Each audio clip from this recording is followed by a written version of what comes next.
So starting the test drive in this Malibu LS, one of the, I think, core perks about this car is it's all around economically friendly. So fuel economy is pretty good, 36 miles per gallon highway. It's cheap to get in with a sticker price at right around $27,000, $27,000. And then you still have all of your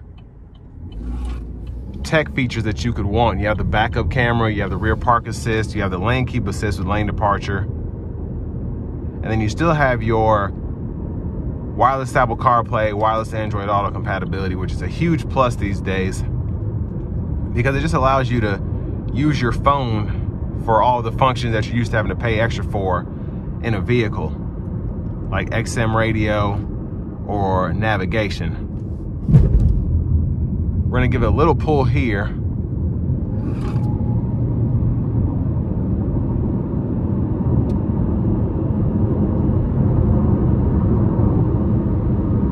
And I will say, I complain about the 1.5 liter turbo in the Equinox, and I think it's mostly because with the CVT, this car just gets up so much quicker with the same powertrain, or the same engine as that Equinox. And for those of you that like cars, this is one of the best riding sedans that I've experienced, just when it comes to economy cars. So compared to the Camry, the Accord, the Sonata, I think this is usually one of the best, if not the best.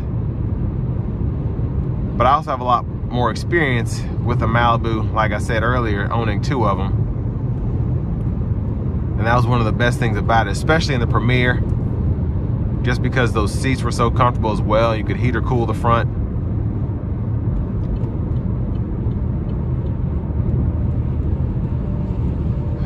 But as much as I do not like CVTs, in this Malibu, it does a pretty good job at not only getting you up to speed, but keeping your fuel economy numbers as high as possible, as opposed to a traditional 6-speed that was in the older models, or the 8 or 9-speed that was available on the 2-liter turbos.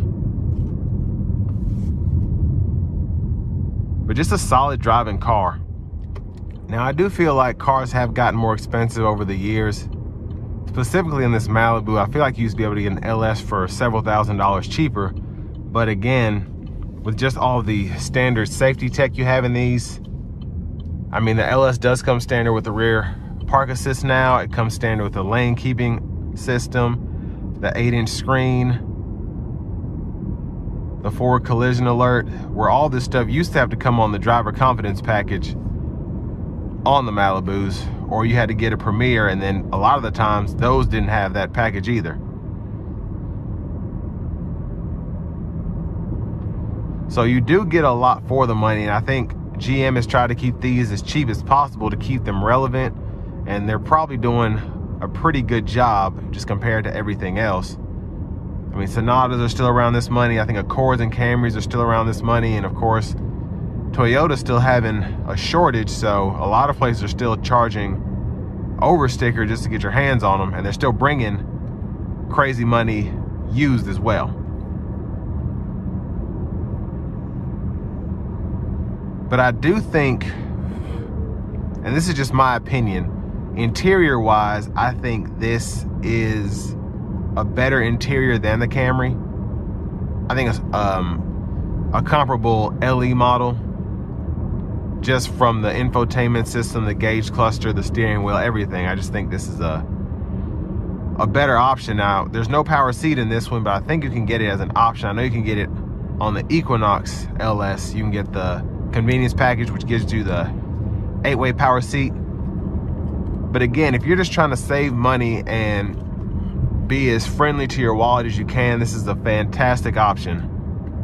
When it comes to fuel economy, when it comes to just running on regular gas, and just make sure you keep the CVT maintained well, and it'll last you. It really will.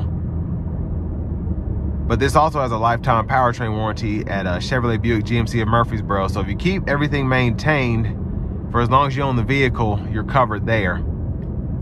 And that's a big plus buying at a dealership like this, especially if you want to put as many miles on this car as you can.